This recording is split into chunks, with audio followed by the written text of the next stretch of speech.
ময়নাতদন্তের যে রিপোর্ট এসেছে সেই রিপোর্টে 4 জনকে শ্বাসরোধ করে হত্যার বিষয়টা ময়নাতদন্তে প্রমাণিত হয়েছে।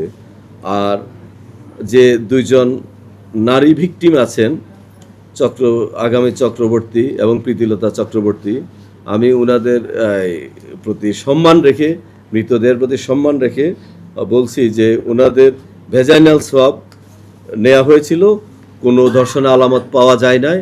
আর অ্যাসফেক্সিয়া বা গলায় শ্বাসরোধ করলে এটা আপনারা জানেন, এটা যাদের অভিজ্ঞতা আছে, এই বীর্য বের হয়ে যায়, মলমূত্র বের হয়ে যায়।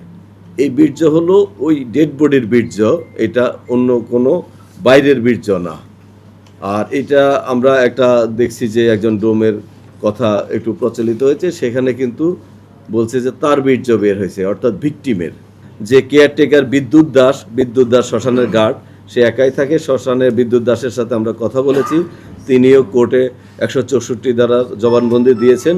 বিদ্যুৎ দাসের সামনে গিয়ে সে খুব টায়ার্ড হয়ে পড়ে এবং বলে যে দাদা আমাকে একটু পানি দাও, আমাকে একটু আশ্রয় দাও, আমি তো গণপতি স্যার সহ 4 জনকে খুন করে চলে আসছি, আমি এবং সিদ্ধার্থ দাসের বক্তব্যে কোর্টের জবানবন্দিতে একটা কথা উঠে এসেছে, তার পূর্বপুরুষদের জমি এরা কিনেছিল। পূর্বপুরুষদের জমি সম্ভবত যেটা একটা শোনা গেছে একটু বেশি মূল্যে কেনা হয়েছিল।